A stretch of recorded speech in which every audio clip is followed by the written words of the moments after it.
बेटा अब आप लोग देखें volume of 3 dimensional solids. Volume क्या होता है हमारे पास, जिस तरह आप लोगों के पास टू डायमेंशनल जो सरफेसेस होती हैं उसमें लेंथ और ब्रेथ होता है, जबकि 3 डायमेंशनल सरफेसेस में हमारे पास क्या होती है, लेंथ, ब्रेथ और हाइट। अब उसका वॉल्यूम हम लोग किस तरह डिफाइन कर सकते हैं? Define the volume, the amount of the space which any object occupies in the 3 dimensions is called its volume. कि आप लोगों के पास 3 डायमेंशंस में कोई ऑब्जेक्ट जितनी जगह घेरता है उसे क्या कहते हैं? उसका volume. To find the volume of an object, measurements of all dimensions should be in the same unit. के तीनों यूनिट्स की लेंथ, ब्रेथ और हाइट, तीनों की मेजरमेंट्स यूनिट्स जो हैं वो सेम होनी चाहिए। यानी अगर 1 सेंटीमीटर में है तो दूसरा और ब्रेथ भी और हाइट भी सेंटीमीटर में होनी चाहिए। और यूनिट्स ऑफ वॉल्यूम हमारे पास क्या होते हैं? क्यूब में होते हैं, क्योंकि आप लोग सेंटीमीटर को 3 टाइम्स मल्टीप्लाई करेंगे तो वो क्या हो जाएगा? Centimetre cube. या फिर मीटर को 3 टाइम्स मल्टीप्लाई करेंगे तो हमारे पास क्या आ जाएगा? Metre cube. बेटा आप लोग देखें वॉल्यूम को, the amount of the space which any object occupies in the 3 dimensions is called its volume. कि वो स्पेस जो 3 डायमेंशनल आप लोगों के पास ऑब्जेक्ट घेरता है, ऑक्युपाई करता है, उसे हम लोग क्या कहते हैं? वॉल्यूम कहते हैं। ये देखें, ये आप लोगों के पास क्यूब है। अब क्यूब में जितनी जगह यहाँ पर आप लोगों के पास उसने कवर की हुई है वो सारा इसका क्या कहलाएगा? वॉल्यूम कहलाएगा। Volume of cube find out करने का हमारे पास फार्मूला क्या है? लेंथ क्यूब या एच क्यूब। इसे आप लोग लेंथ क्यूब भी कह सकते हैं और इसे आप लोग क्या कह सकते हैं? एच क्यूब भी कह सकते हैं, एच क्यूब भी कह सकते हैं।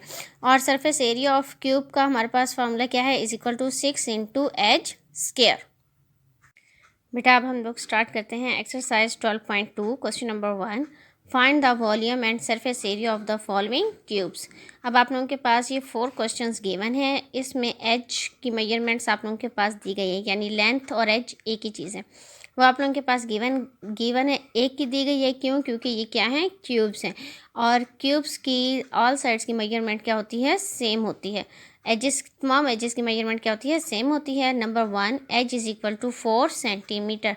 वॉल्यूम और सरफेस एरिया हम लोगों ने फाइंड आउट करना है। ये क्वेश्चंस पेपर के पॉइंट ऑफ व्यू से भी बहुत इंपॉर्टेंट हैं।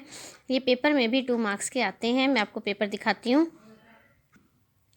ये देखिए बेटा, आपके पास ये पेपर में दिया गया है शॉर्ट क्वेश्चंस में, पार्ट 3 के शॉर्ट क्वेश्चंस में। Number 6, find the volume of a cube if H is equal to 4 centimetre. अब आप लोगों को सिर्फ उन्होंने वॉल्यूम फाइंड आउट करने को कहा है। किसी में वॉल्यूम और सरफेस एरिया दोनों फाइंड आउट करने को कहा जाएगा, किसी में वॉल्यूम कहा जाएगा, या फिर किसी में सिर्फ आप लोगों को सरफेस एरिया फाइंड आउट करने को कहा जाएगा, क्यूब का या क्यूबाइड का। नंबर 1, हमने अब इन क्वेश्चंस में वॉल्यूम भी फाइंड आउट करना है और सरफेस एरिया भी। दोनों के फार्मूलाज मैंने आप लोगों को बता दिए हैं। Number 1, H is equal to 4 centimetre. बेटा आप लोग डेट पुट करेंगे, Thursday September 3, 2020, class work exercise 12.2। Question number 1, find the volume and surface area of the cube. Number 1, edge is equal to 4 centimetre. आप लोगों के पास क्यूब का edge given है। अब क्यूब के तमाम एजेस की मेजरमेंट सेम होती है। Edge is equal to 4 centimetre. Volume of cube का फार्मूला है हमारे पास edge cube is equal to, edge है हमारे पास 4 सेंटीमीटर, 4 सेंटीमीटर क्यूब। क्यूब का मतलब क्या है कि आपने 4 सेंटीमीटर को 3 टाइम्स मल्टीप्लाई करना है। स्क्वायर होता है तो हम लोग उसको 2 टाइम्स मल्टीप्लाई करते हैं। तो क्यूब है 3 है तो उसको हम लोग कितने टाइम्स मल्टीप्लाई करेंगे? 3 टाइम्स। तो हम लोग क्या लिखेंगे? 4 centimetre multiplied by 4 centimetre multiplied by 4 centimetre. 4 4s are 16, 16 4s are 64, 64 centimetre cube. अब centimetre multiplied by centimetre multiplied by centimetre.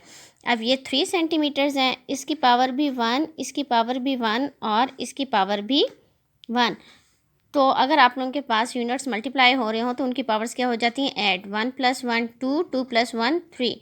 आप लोगों के पास क्या आ जाएगा? Is equal to 64 centimetre cube answer. अब हम लोग फाइंड आउट करेंगे surface area of cube. Surface area of cube का फार्मूला है हमारे पास is equal to 6 into H square. Is equal to 6, edge है हमारे पास 4 सेंटीमीटर स्क्वायर। स्क्वायर मीन्स 4 को हम लोग कितने टाइम्स मल्टीप्लाई करेंगे, 2 times. 4 centimetre multiplied by 4 centimetre, 4 4 जार 16, सेंटीमीटर को सेंटीमीटर से मल्टीप्लाई करेंगे सेंटीमीटर स्क्वायर।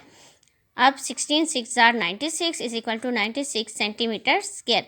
बेटा एक बात का हमेशा ख्याल रखिएगा कि जो आप लोगों के पास सरफेस एरिया होता है वो हमेशा किस में आता है, स्क्वायर में, और जो वॉल्यूम होता है वो हमेशा किस में आता है, क्यूब में।